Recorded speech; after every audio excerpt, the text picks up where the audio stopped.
بسم اللہ الرحمن الرحیم۔ عورتوں میں حیض کی ابتدا کیسے ہوئی؟ کیا یہ لڑکیوں کے لیے سزا ہے؟ کیا یہ سچ ہے کہ حضرت حوا سلام اللہ علیہا کو سب سے پہلے حیض آیا جو اللہ کی طرف سے ان کے لیے سزا تھی؟ کیا حیض کی ابتدا بنی اسرائیل سے ہوئی؟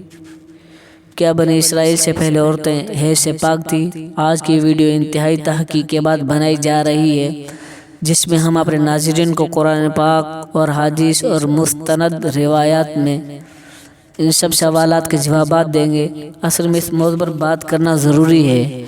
آج کل بہت سی ویڈیوز پھیل رہی ہیں جن میں غیر مستند روایت پیش کر کے سادہ مسلمان کو گمراہ کیا جا رہا ہے۔ ایسی ویڈیوز دیکھ کر ہم سب اپنی ماں حضرت حوا سلام اللہ علیہا پر برائی باندھ دیتے ہیں۔ آپ سے التماس ہے کہ اس ویڈیو کو پورا دیکھیے گا تاکہ دوبارہ کبھی کوئی بھی آپ کو اس موضوع پر گمراہ نہ کر سکے۔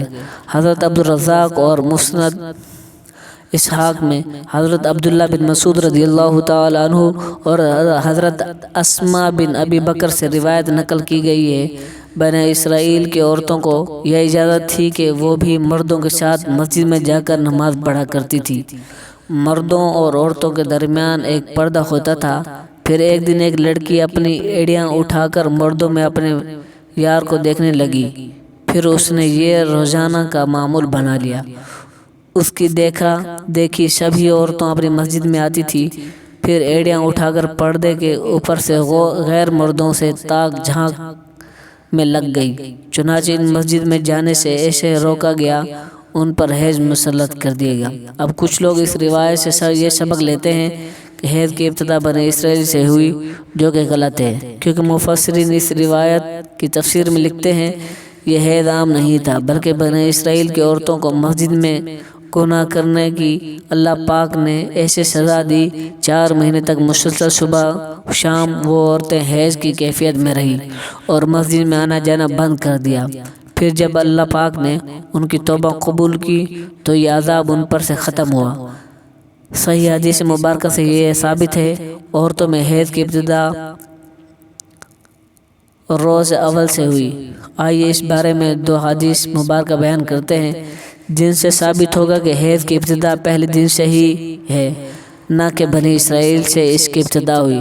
حضرت عائشہ حجۃ الوداع میں اللہ کے رسول صلی اللہ علیہ وآلہ وسلم کے ساتھ حج کے ارادے سے نکلی، راستے میں انہیں حیض آ گیا تو وہ اس اندیشے سے رونے لگی کہ اب وہ مناسک حج ادا کرنے سے محروم ہو جائیں گی۔ آپ صلی اللہ علیہ وآلہ وسلم کو معلوم ہوا تو آپ نے انہیں سمجھاتے ہوئے فرمایا، یہ ایسی چیزیں ہیں جسے اللہ تعالی نے اولاد آدم میں عورتوں کے لیے لازم کر دیا ہے۔ اس حالت میں تم بھی وہی سب کرو جو حاجی کرتا ہے، صرف پاک ہونے تک بیت اللہ کا طواف نہ کرو۔ بالکل اسی طرح ایک حدیث میں حضرت ام سلمہ رضی اللہ تعالی عنہ سے مروی ہے۔ حضرت ام سلمہ رضی اللہ تعالی عنہ بیان کرتی ہیں کہ ایک موقع پر میں اللہ کے رسول صلی اللہ علیہ وآلہ وسلم کے پاس تھی، مجھے حیض آنے لگا۔ ماں وہاں سے اٹھ گئی، آپ نے دریافت کیا تو میں نے بتایا کہ مجھے حیض آنے لگا ہے، تو آپ صلی اللہ علیہ وآلہ وسلم نے فرمایا، یہ ایسی ایک چیز ہے جسے اللہ تعالی نے آدم کی بیٹیوں پر لازم کر۔ اس موضوع پر امام بخاری رحمۃ اللہ علیہ نے بخاری شریف میں ایک باب بھی قائم کیا ہے جس کا نام حیض کا آغاز کیسے ہوا ہے۔ امام بخاری لکھتے ہیں، حضور اکرم صلی اللہ علیہ وآلہ وسلم نے فرمایا، یہ وہ چیز ہے کہ جسے اللہ تعالی نے آدم کی بیٹیوں پر لازم کیا ہے۔ امام بخاری مزید لکھتے ہیں کہ بعض لوگ کہتے ہیں کہ حیض کا آغاز بنی اسرائیل سے ہوا ہے، جبکہ اس معاملے میں نبی کریم صلی اللہ علیہ وآلہ وسلم کا ارشاد زیادہ معتبر ہے، چونکہ حضور صلی اللہ علیہ وآلہ وسلم نے فرمایا کہ اللہ نے پر لازم کیا ہے، اس لیے بنی اسرائیل سے پہلے بھی حضرت آدم علیہ السلام کے اولاد میں حیض موجود تھا۔ علامہ ابن حجر عسقلانی اور فتح الباری میں بھی یہی بات ثابت ہے، حیض ابتدائے تخلیق سے عورتوں کو آتا رہا ہے۔ اب بات کرتے ہیں ان روایات کی جن میں یہ کہا جاتا ہے کہ حیض کی ابتدا حضرت حوا سے ہوئی اور ایسا بطور سزا ہوا۔ امام طبری رحمۃ اللہ علیہ سورۃ البقرہ کی آیت نمبر 25 کی تفسیر میں حضرت عبد الرحمن بن زید رحمۃ اللہ علیہ کی روایت نقل کرتے ہیں کہ حضرت حوا کو پہلے حیض نہیں آتا تھا، ان کی تخلیق پاکیزہ تھی، یہاں تک کہ انہوں نے اللہ کی نافرمانی کی اور ممنوع پھل کھایا جس سے ان کو جنت سے نکالا گیا، پھر ان کو حیض اور حمل کی سزا دی گئی۔ لکھتے ہیں کہ اللہ پاک نے تب فرمایا، میں نے تجھے پاکیزہ بنایا تھا لیکن تو نے میری نافرمانی کی، اس لیے اب میں تجھے سے خون جاری کر دوں گا۔ امام طبری کے علاوہ باقی تمام مفسرین ان روایت کو جھٹلایا ہے اور ان روایت کو غیر مستند اور ناقابل قبول کہا ہے۔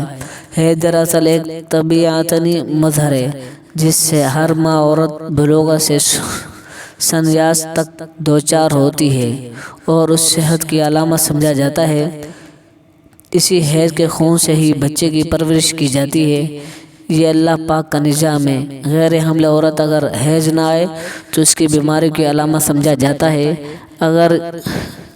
اور یہ عورت کے لیے کوئی سزا نہیں، اور نہ ہی یہ بات کسی روایت سے ثابت ہے کہ حیض عورت کی سزا ہے، بلکہ یہ ایک ذمہ داری ہے جو اللہ پاک نے انسانیت کی تخلیق کے لیے عورتوں پر ڈھالی ہے۔ اس لیے جو عورتیں اس ذمہ داری کو بخوبی نبھاتی ہیں وہ اجر و ثواب کے مستحق ہیں۔ جیسے کہ حضرت عائشہ صدیقہ رضی اللہ تعالی عنہ نے ایک دفعہ حضور پاک صلی اللہ علیہ وآلہ وسلم سے سوال کیا کہ اللہ کے نبی، مجھے تو لگتا ہے کہ عورتیں پیدا ہی مصیبت چھیلنے کے لیے ہیں۔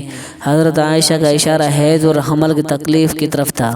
حضور پاک مسکرائے اور فرمایا، نہیں، بلکہ یہ ایسی چیز ہے جس کے ذریعے بنی آدم کی عورتیں آزمائی گئی۔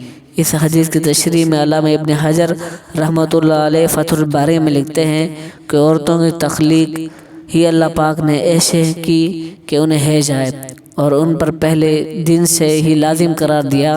جو عورت اس پر صبر کرے گی وہ اجر کی مستحق ہوگی، اور جو اس مصیبت اور برائی سمجھے گی وہ اللہ کی تخلیق میں عیب نکلنے والی جسے گناہ کے مرتکب ہوگی۔